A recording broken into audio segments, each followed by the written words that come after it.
from Lizzie's World of Gems. Today is Diamond Painting Tips 101, and I'm going to be talking about a few terms that you all hear in the community of diamond painting. And if you follow social media platforms, say like Facebook, which I have a Facebook group, and it is linked down in the description below if you want to follow. It is Diamond Painting Corner with Lizzie's World of Gems. If you want to join, go on. You have to answer 3 questions and you can get in, and we just talk, and you can ask questions. You can share your whips. What is a whip? When I first started diamond painting, I didn't know what a whip meant, and I went on all these diamond painting sites and I'm thinking, what are people talking about whips? Like, what does whip mean? Whip means work in progress. So when you go on a Facebook page and you're new to diamond painting, people like to post where they're at on their diamond painting. And on my group, I love them because I love to see where you're getting your paintings from. And second of all, which ones you're doing. And thirdly, if you're having a really good experience with it. Because that helps me out too in the long run to find out what I should buy for the channel. So today we're talking about terms that you find out when you're diamond painting. I'm only gonna concentrate on 3 today, and the first one is going to be confetti. Now, when I was in those groups too, people were like, "Oh, my painting's so confetti heavy," and I'm thinking, what the heck does confetti mean? So I'm going to bring it up and close, and we're going to see what confetti means.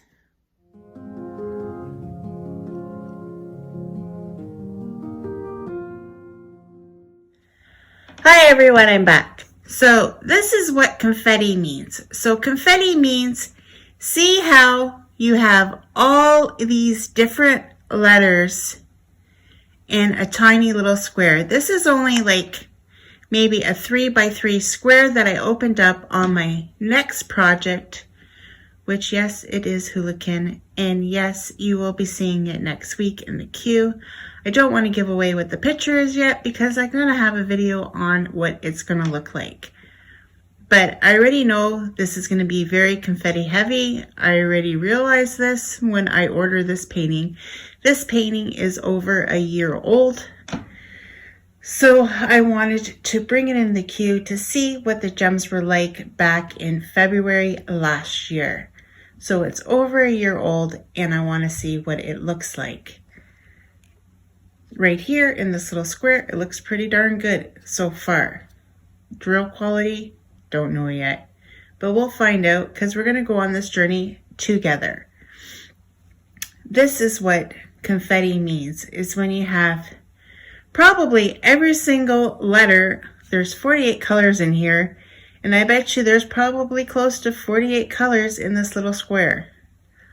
And that is what you call confetti. Confetti sometimes can be annoying and slow you down, and sometimes some people enjoy confetti and only like doing paintings that are confetti.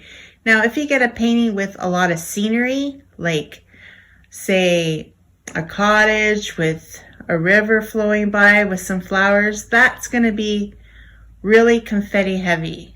So this is what I mean by confetti heavy. And yeah, I'm already dreading picking this one next for the queue, but this is where the next project's going to be.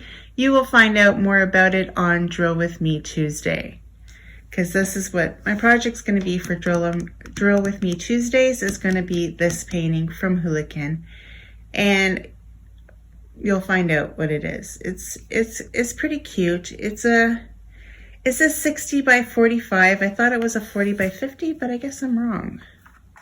It's a 60 by 45.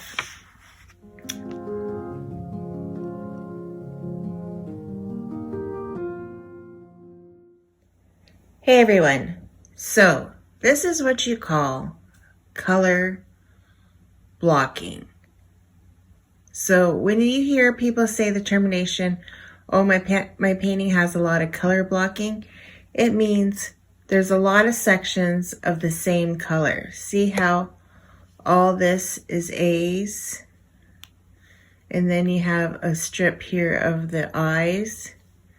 And then you have some R's. And they're bigger patterns, but they're bigger blocks. This is what they call color blocking. So if you have a painting that is like this, you have a painting that has a lot of color blocking. Which I tend to seem to find that it goes a lot faster when you have a painting like this, because it doesn't take much to fill in all the colors, and there's not as many colors in one section. This is a little square that I'm doing, and this is from my Star Wars painting, and there is a lot of color blocking in some areas.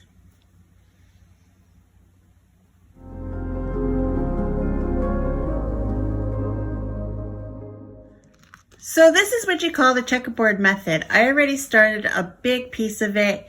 It's kind of hard when you have different colors in between and you got to kind of maneuver around it. Sometimes you got to mess up your checkerboard in order to get it to sync again. But this is what people call the checkerboard method. Some people seem to think that it makes the gems look better. It doesn't look as spacey.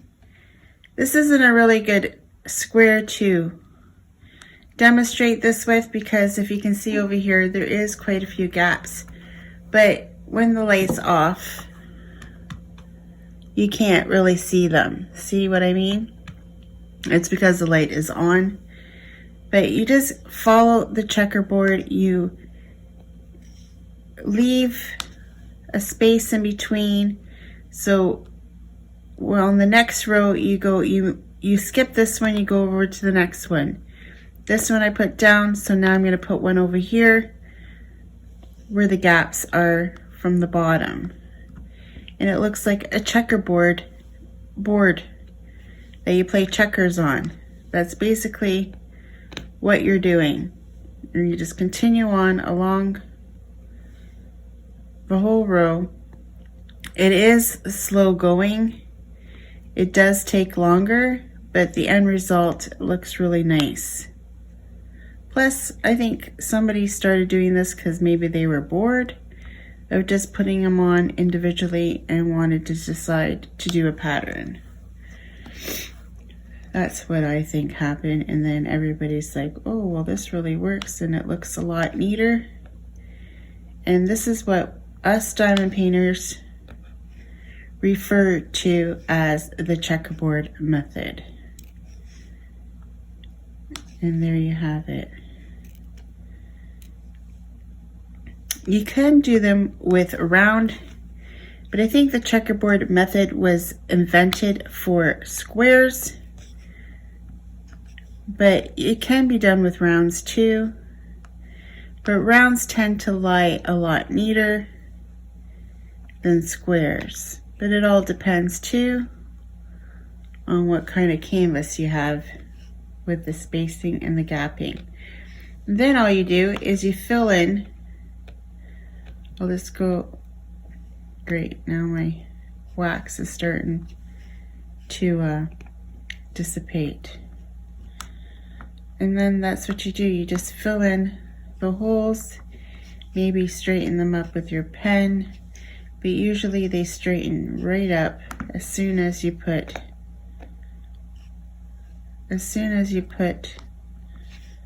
your squares on. They start to straighten up. And you just fill in the holes and you fill in the gaps. And that is what we call the checkerboard method.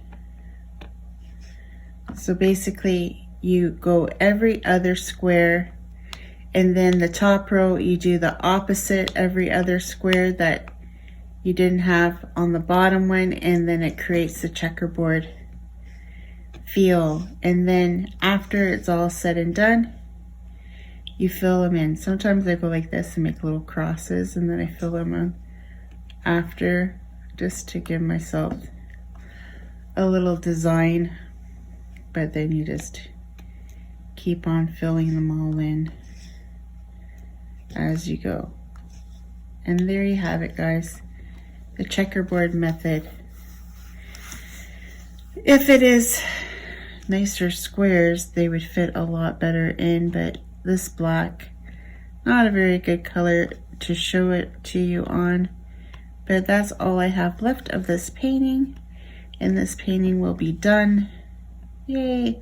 So I thought I'd film this now before I don't have so much black to do a checkerboard method. I tried to use some of these over here or with a multi-placer, but like because this one doesn't have a grid, it kind of like, I feel like there's a little bit of gapping, but maybe it's just me. But overall, the painting looks amazing. And of course, I just messed it up as I'm talking to you. But I think you guys got the gist of the checkerboard method. And you just fill it in. Of course, this one isn't a very good one to show it on. But there you have it, checkerboard method. But there you guys have it. So we talked about confetti, color blocking, and checkerboard. Those are three terms that are very highly used in the community of what people do when they diamond paint. So this video was just to kind of give you guys a little bit of the lingo and understand when people are talking, especially on YouTube, if people are saying, boy, this is really confetti heavy, you'll understand what confetti heavy means. Or if someone says, oh, I'm going to do the checkerboard method, but you can't really see what they're doing down below because their camera's a little bit too high. You know what they mean. They're just doing the checkerboard to fill in a large area of one color. Usually it's 310, sometimes it's white. It's always a background color. Usually when you have a lot of one color that you can just do the checkerboard method for. But as you can see on this hooligan, it's probably nowhere has anything that needs the checkerboard method because it looks like it's going to be all confetti heavy. And this will be brought in the queue on Tuesday. So if you want to find out what it is, come check out Tuesday's drill with me because I'm going to show you it. I'm going to show you what it looks like. It's going to be kind of like a whip and chat, but I'm going to also show you the beginning of this painting. I'm not going to put any drills on it till that final whip and chat, like right at the beginning of that whip and chat. And I'm going to show you what the canvas looks like sitting in my stash for over a year. Is there any rivers? Is there anything on it? And I'm going to kit it all up. I'm going to have it all ready to go, and it's going to be fun. I hope I don't have popping drills, but we will surely find out together. But with that said, I'll see you guys tomorrow for Friday's Mandy's whip along, and don't forget it's going to be the 500 subscriber giveaway, so make sure you watch that video and enter my contest because it's for a good prize, guys. Just wait and watch tomorrow and I will tell you all about it. It's a good prize. All right, guys, till next time, take care, everyone. Bye. Well, folks, that's it for today's video. If you liked it, please give me a thumbs up. And if you like, please subscribe to my channel. I'd be super tickle pink. And remember to hit that notification bell and it will remind you whenever I load up a video. And till next time, take care, everyone. Bye.